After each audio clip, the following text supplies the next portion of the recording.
ইরানের শত্রু সুনির্দিষ্ট এবং তারা হল ইসরায়েল ও তার সহযোগী মার্কিন যুক্তরাষ্ট্র।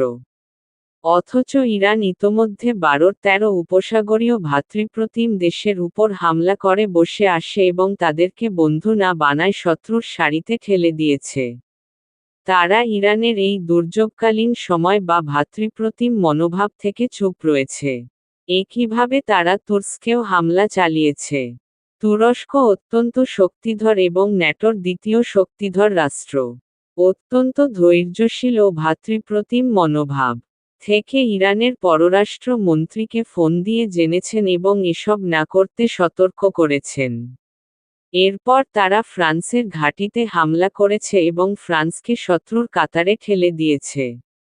এরপর তারা সাইপ্রাসে হামলা চালাতে চাইছে বিধায় সাইপ্রাস গ্রিসের সাহায্য পাচ্ছে এবং তারা ইরান বিরোধী অবস্থানে শত্রুর কাতারে।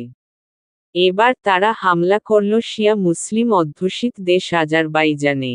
আগামীতে তারা পাকিস্তানে হামলারও পরিকল্পনা করছে বলে শোনা যাচ্ছে। গোটা বিশ্বকে শত্রুর কাতারে দাঁড় করিয়ে দিয়ে ইরান কি হাসিল করতে চাচ্ছে? হাতে থাকা কিছু মিসাইল দিয়ে কি তারা বিশ্ব জয় করতে চাচ্ছে নাকি কিছুই বোঝা যাচ্ছে না। যদি তারা বুদ্ধিমান হতো ও যুদ্ধে জয়ী হতে চাইতো তবে প্রথমে ইসরায়েলকে ধ্বংস করে ফেলত। পাশাপাশি মার্কিন ঘাঁটিগুলোকে ক্ষতিগ্রস্ত করত। তা না করে প্রায় 2 ডজন দেশকে তারা অলরেডি শত্রু বানিয়ে ফেলেছে। অথচ ইসরায়েল আজও ফিলিস্তিনে গণহত্যা চালাচ্ছে। লেবাননেও স্থল হামলা ও গণহত্যা চালাচ্ছে। আসলে ইরানের উচ্চ পর্যায়ের লোকজন কি মোসাদ ও সিআইএ দ্বারা নিয়ন্ত্রিত?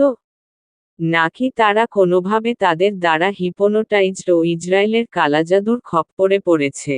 ইরানের এই শত্রুর মিছিল দেখার খায়েশ খুব বেশি বাড়াবাড়ি হচ্ছে।